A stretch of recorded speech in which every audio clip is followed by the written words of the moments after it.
Hello there. Today we will be doing this particular problem called permutations for backtracking. It is an excellent problem, 73 out of 150. So let's check it out. In this particular problem, what we're looking for is all the permutations of 1, 2, and 3. This is at the onset a very interesting but difficult problem, like how do we do this permutation, do these permutations. So what happens is, what you want to do is you make a decision tree. You take the 1 and you take the 2 and you take the 3, right? So how many decisions do you have left? You have either a 2 or a 3 for 1. Those are 2 decisions you have. So you got to pick one or the other.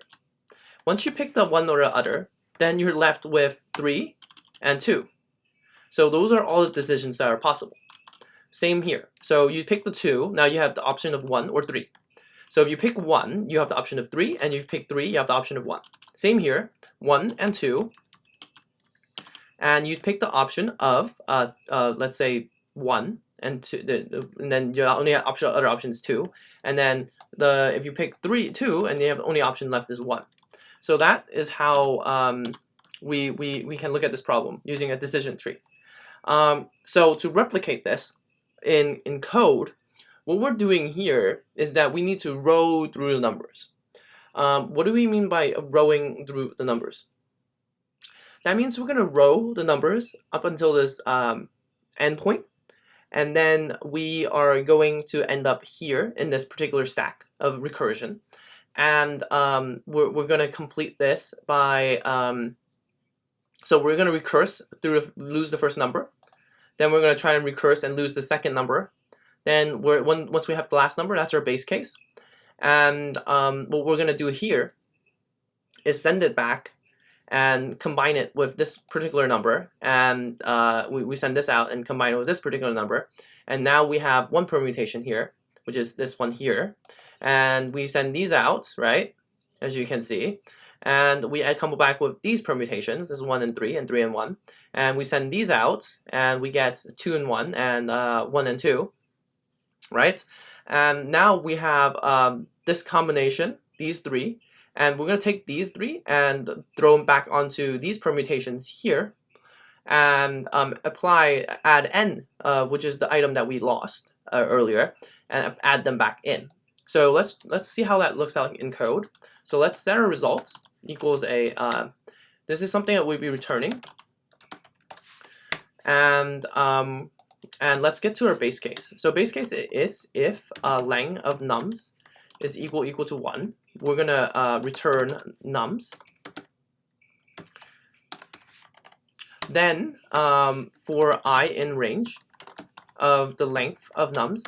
So these are all going to be all the numbers. So first we had all 3 numbers. Next we only had these 2 numbers, and these 2 numbers. And lastly we had, we skipped that one. We're done there. So once we have these numbers, what do we want to do with these numbers? We want to pop off the number, and we're going to recycle it back in so we can get the next number. So what we're going to do is nums.append back n again. So what we're going to do in between this particular situation that we have is that we're going to get the permutations and then add the n to it, like we just talked about. So we popped the 2, right? And we want to permutate and find out what can we add to it, like the 3. We went ahead and add the 3. So self.permute nums, and for perms in perms, which is a result basically, perm.append n.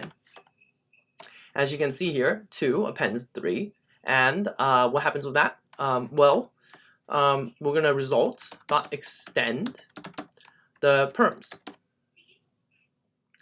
What does extend do? That means what extend does is that it attaches the results together. So we had this result, now we want to add this result to it once we're done with the perms. Yeah.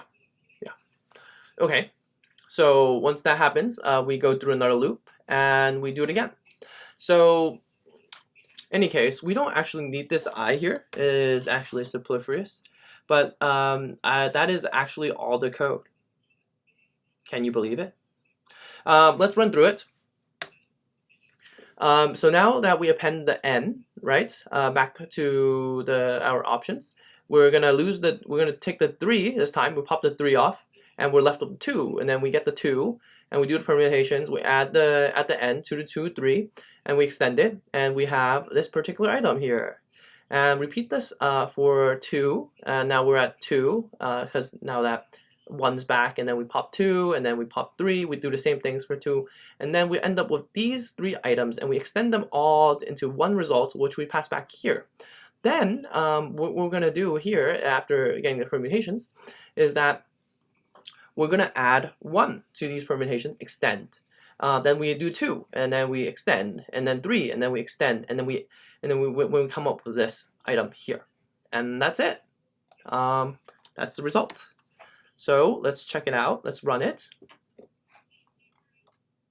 It's accepted, and we send it back out. Perfectly good solution, I think.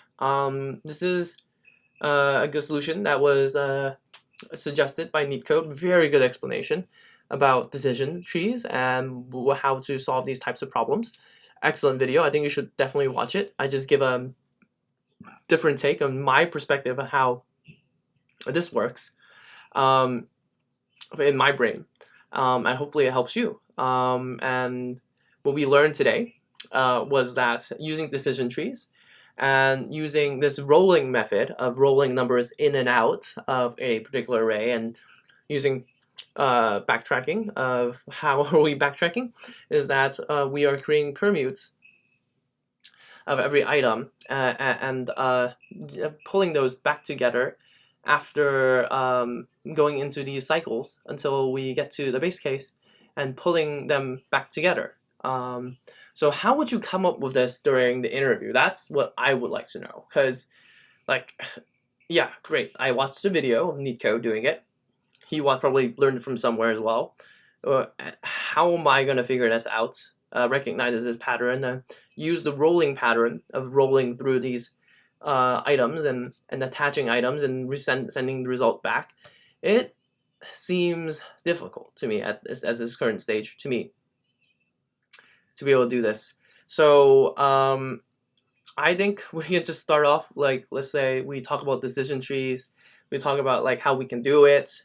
I think that's all good and all, and let's talk about like, okay, maybe we lose these results, and maybe we come up with so we lose the results, and we need to roll through the items, and we need to check these 2 items, and we need to get the permutations and how we're going to attach those together, and just look at the case of the 2 and to the 1, and then maybe to the 3, and then maybe we can get somewhere, and how to extend those permutations and everything for our double for loop. But somehow, some way, maybe we'll build it out in the future. We'll do this problem again, definitely, a lot of in the distant future, so that once we forget how to solve this, we can try to work through it ourselves and maybe get some more practice. I think this is a very good problem. I think you should definitely do it.